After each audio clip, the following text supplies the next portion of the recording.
I think bullying is necessary to do something big in your life. I realize today, the world we're living in, if you don't tell the world who you are, if you don't tell the camera of the world who you are, the world's gonna tell the world who you are. You can't do it if you don't have the clear purpose. If you have it and it's crystal clear and you're determined that you're not willing to live your life without this becoming a reality, go do it. Top 10, I got a top 10. Got my motivation high for my top 10. Gotta learn from the wise women and men. All my life, like 9 to 9. For my top 10, top 10, 9 to 9. This one's for my top 10. Need motivation? Watch a top 10 on Believe Nation. Hey, it's Evan Carmichael, and this channel was created to help you overcome the #1 challenge that is holding you back, a lack of belief in yourself. You watch these videos because you know there's something more inside you as well. You've got Michael Jordan level talent at something. So get ready to stand up for yourself, think like a gangster, and play to your strengths with Patrick Bet-David and my take on his top 10 rules of success to give you the confidence, motivation, and belief that you need. Enjoy. Okay, let's kick it off with rule number 1. Stand up for yourself. There's a part of me that I think bullying is necessary to do something big in your life. I really believe that. I know it's the opposite right now.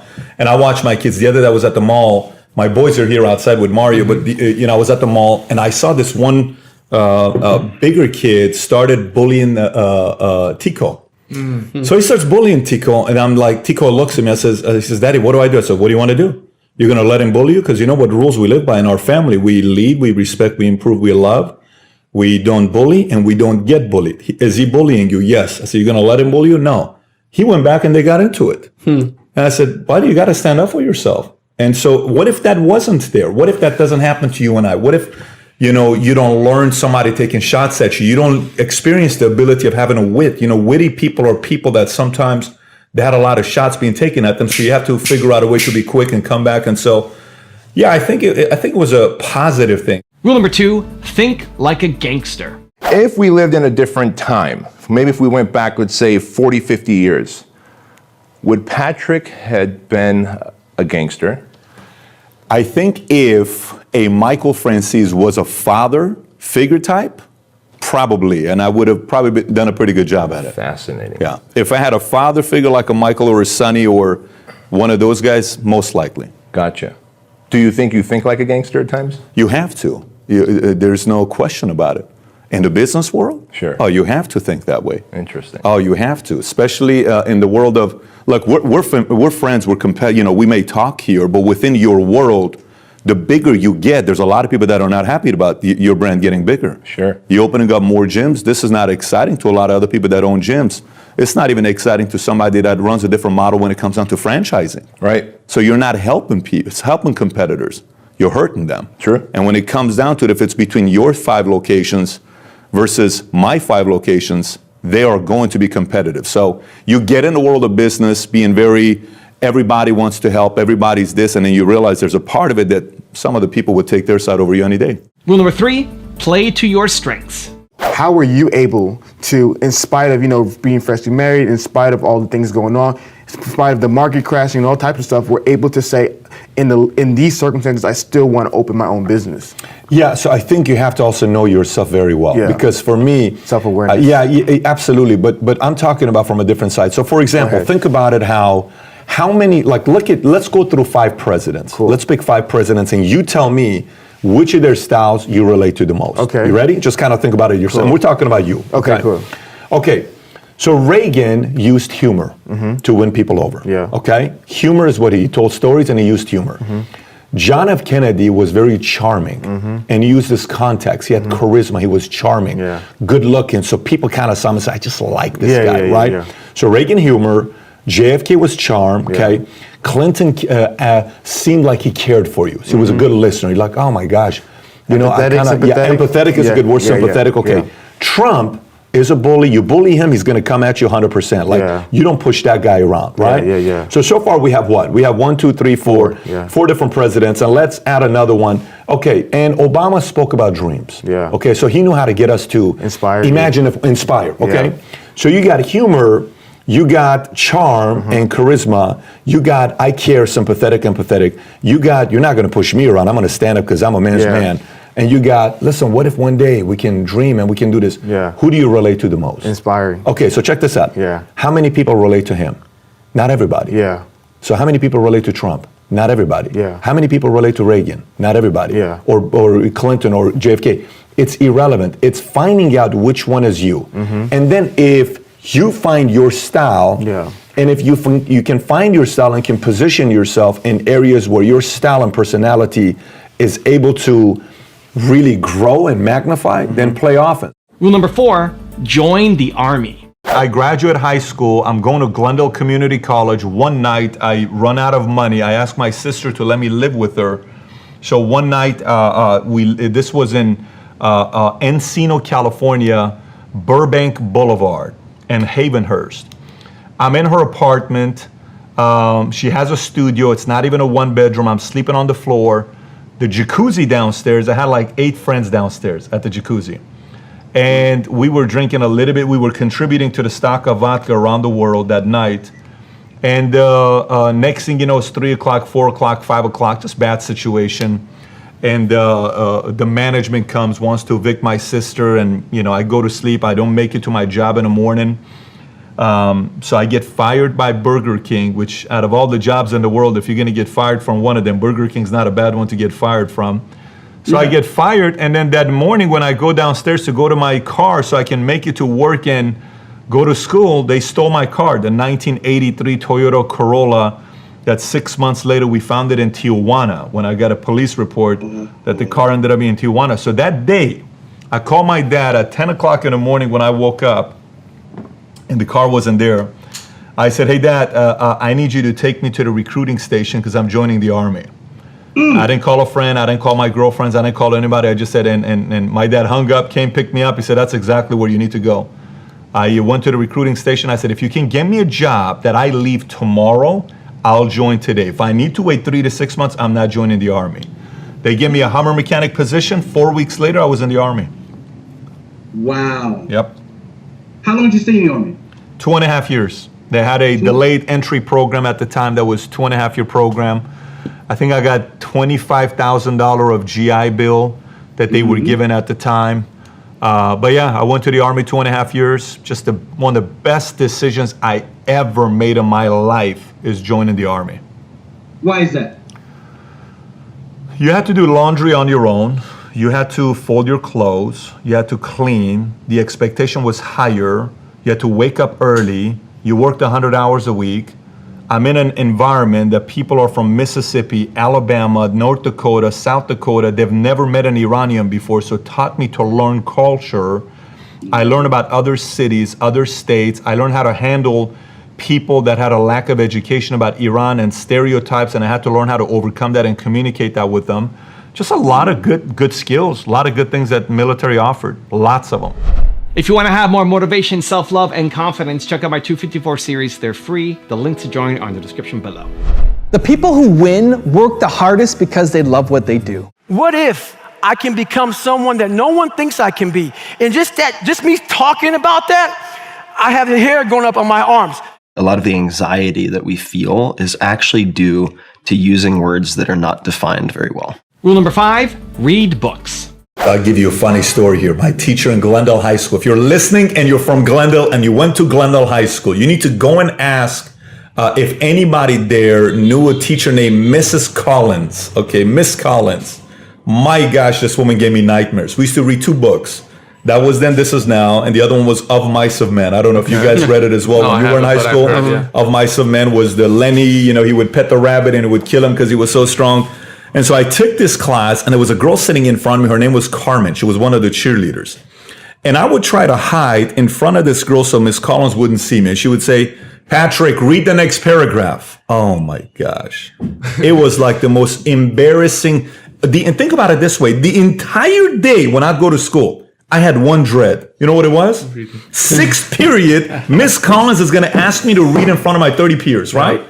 So I hated reading. I couldn't stand it. I was a bad speller, the whole 9. So I go in the Army. For me, it was a math class. When I was in the military, I'd get bored. I'd go buy a math analysis book and I'd do formulas because math to me was very interesting because you're figuring life out. You're figuring out a formula, and everything in life is math. If you look around everything in this room, this is purely a mathematical setup room, right? And so all of a sudden I get out of the Army. My sister recommends me the book called How to Win Friends and Influence People. And my first boss from Bally's recommends me How to Master the Art of Selling by Tom Hopkins. And then I read those two, and then somebody recommended me Rich Dad, Poor Dad. Those were my first 3 books. And then I said, you have got to be kidding me. I felt like I found a secret. Rule number 6, have a crystal clear purpose. For a lot of people, sometimes they put themselves in positions that are not areas of strength. So if you want to do what I do, and I say, well, I want to go do what this guy did, you better have your core values, principles, vision, purpose so crystal clear like I had in 09, because before I was going to do this, 6 months prior to that, I had a meeting with a man named George Will, who was an advisor to 2 different presidents before. And we sat down and we had a conversation at Miramar Hotel. A friend of mine introduced me to a man named Larry Arnn and Larry Greenfield and Pat Boone and all these guys. John Voight, you may know John Voight, the actor, father of Angelina Jolie. So I'm with these guys. And I asked him, I said, look, I'm trying to figure out what my next move is. And it can't be just money, because money's too easy to make. This is America. What is my next move? So they said, why don't you go study why immigrants came to America? And that's what I did. Post that got into my blood and my veins and my bones, and I couldn't help myself. Once that became real, then from there it was very natural for me to say, look, if I sink, I'm okay. I'm going to swim, but if I lose it all, I'm totally fine with that. So one cannot make that decision that blatantly, that reckless that you may call it. I may not call it reckless, but to you may be reckless. You can't do it if you don't have the clear purpose. If you have it and it's crystal clear and you're determined that you're not willing to live your life without this becoming a reality, go do it. Rule number 7, experience hell. I was in the Army. I get out of the Army. People ask me, what's the biggest difference when you were in the Army and you got out? You have a different lens. I can't describe it. Like, listen, a blind person cannot see what somebody with vision can see, right? At the same time, Richard Turner, whom I interviewed, who's a #1 card mechanic in the world, who's been blind since he was 9 years old, because one day he's in school, he's reading a book, he can't see anything here. The only thing he can see is here. And this guy, all of a sudden, is fully blind. He becomes a #1 card mechanic in the world. I said, what do you have that I don't have? He says, I feel everything you're doing. I feel the movements. I feel your eyebrows. I feel everything that's moving. I feel that left hand you just moved right now. I feel like that guy over there just moved. I feel he just picked up his leg. His pants just did this.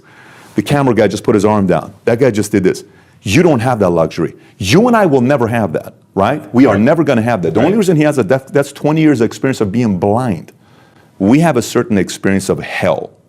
When you experience hell, things slow down. You just kind of look around and everything's slow. It's okay. It's okay. We're going to figure it out. It's going to be all right. That's not that big of a deal. It just happened. Game, relax, come back, let's strategize. Everything becomes slower when you have experienced a lot of tragedy, right? Everything. And that chip allows you to say, I don't know why we're afraid of this, not a big deal. This person's not that intimidating, it's okay. We don't need to be afraid of this. Guys, we're gonna be able to overcome this.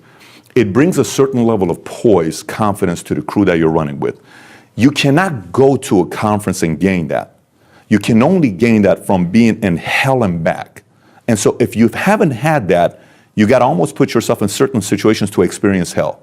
If you don't put yourself in those types of situations, no conference in the world is ever going to give that to you. Rule number 8, learn sales. My friends were graduating from USC, UCLA, and they were getting a $40,000 a year salary after going to school, after spending $150 grand on college, and I'm working at Bally's, and I had made $5,000 in a month. And I said, wait a minute.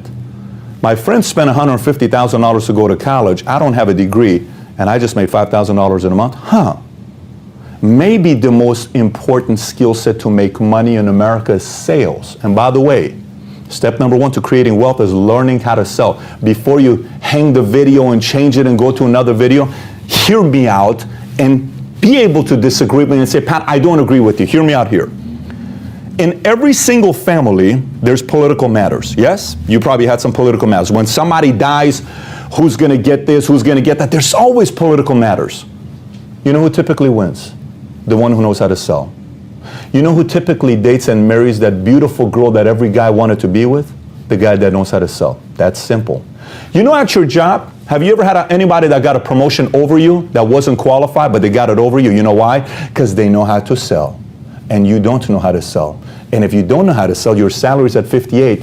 She's at 79. You think it's important you learn how to sell. Maybe it's important learning how to sell. Rule number 9, respect others. How did you work under somebody for so long?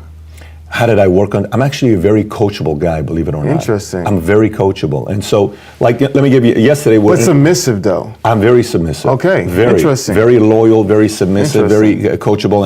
And let me explain to you what I mean by this. So our office started a soccer league. No, not a soccer league, we're part of a soccer league. I don't know what the league is called, but we're part of a soccer league, okay? So they asked me to participate, okay? And I've never played organized soccer before, but I said, no problem, I like the game. I know how to play a little bit. So I said, okay, let's play. So I got involved. Yeah. There are at least 5 players on the team that are better than me. There's one guy that's the absolute alpha on the soccer field. Yeah. When he talks, I'm the student. Yeah. But he's one of my employees. And he's not even one of my executives or one of my directors. He's just one of my employees. He's a guy that's an analyst. Yeah. But if he's giving me advice about soccer, I'm the student. It doesn't matter if I'm a CEO, my wealth, my following, all that stuff's out the door. So I have a lot of understanding. Like, listen, every night when we pray or when I'm talking to my boys, there's a few things I ask them. I say, listen, what are the 4 things that we do as a family? And they'll say, lead, respect, improve, love. Lead, respect, improve, love. Lead in every situation you're in, improve because it's the only thing that's going to give you peace of mind. Respect because everybody has something to teach you. Yeah. Respect. So the respect element is, I can always talk to somebody who's better than me in an area. I'm all in. Tell me what you. So I got to trust you. I got to respect you. You got to respect me. The part that I have a challenge with is if you manipulate or play games, I'm your number 1 enemy. And rule number 10, the last one before a very special bonus clip, is control the narrative. I realize today the world we're living in. If you don't tell the world who you are, if you don't tell the camera, the world who you are, the world's going to tell the world who you are. So you have 2 choices. So a lot of people that say, well, I'm a private guy. No problem. Stay private. Let the world tell everybody who you are. Or you can get in front of the camera and say, this is who I am. So you're saying control the narrative. You have to, because if you don't, no one really knows who you are. See, I can watch a couple videos of you, and you pop up, and you comment on Instagram, and I go up and I say, let me see this guy. And I say, wow, this guy communicates very well. Petros, that's an Armenian name. Is he Yerevanci? Is he Parska? Is he Beirutai? What is this guy? Where is he from? How did he make his money? And then now I come to your place, I see this location that you have. Beautiful, very detailed. July 22nd, baby, you are. So you're one of these perfectionist guys, structure, organized. You got everything situated. So then I'm intrigued by you. But say you don't do that. I don't know who you are. All I'm going to take is those 3 people that I used to work with who didn't like you. They'll say, you never want to work with Petros. Let me tell you who he really is. Then they have more influence than these guys. Gotcha. So you have to control the narrative. Now I have a special bonus clip from Patrick on how to drop the addiction that I think you're going to enjoy. But before that, it's time for the 3-point landing questions. Let's go from just watching a video to taking action. Here we go. Question number 1. How will you control the narrative this week? Number 2, what is your crystal clear purpose? And number 3, where do you need to start thinking like a gangster? And if you made it this far in a video, I want to celebrate you. Give me a hashtag believe down in the comments as well. You didn't have that 1 year, you didn't have sex until you made $1 million, or you 17 months. Promise yourself. Okay, yeah. Can you tell us more about absolutely. And here's, oh my gosh, this is so freaking funny on the timing of the question. Yesterday, we drove by the street of the first time I had sex after 17 months, and I was telling my wife, I said, babe, probably not the person you want to tell the story to as a baby. You see that street right there? Right there in a Ford Focus was when this is the first time I'm actually saying this on any podcast. So here's what happened. So one day, I meet a guy, and he tells me the story about this other guy who went, he didn't have sex until he got married, until he made his first $1 million. And so for me, it was like, dude, he's out of his mind. His penis probably fell off or something happened to this guy, right? There's something that probably happened to this guy. I said, no, I'm telling you, this is what this guy did. And then you start saying, yeah, this guy probably never had sex before. And he probably wasn't a player. He probably didn't have the time. He says, no, you don't understand. This, and he shows me the picture of this guy. I said, this is a good looking guy, nice body. Hey, you're telling me this guy? He said, yeah, this guy. I said, dang, this guy could do it, man. I got to figure something out here. So the point wasn't about not having sex. The point is about whatever you're an addict to. Because say you say to a guy that hasn't had sex for 2 years, I'll do it. He's gonna be like, I'll do it, and it's not gonna do nothing to this guy. But you tell that guy who's played video games every year for 7 years, and you tell him go 17 months, To him, that's the sex where somebody else, it's not necessarily the sex thing. It's whatever you are addicted to that you have to drop.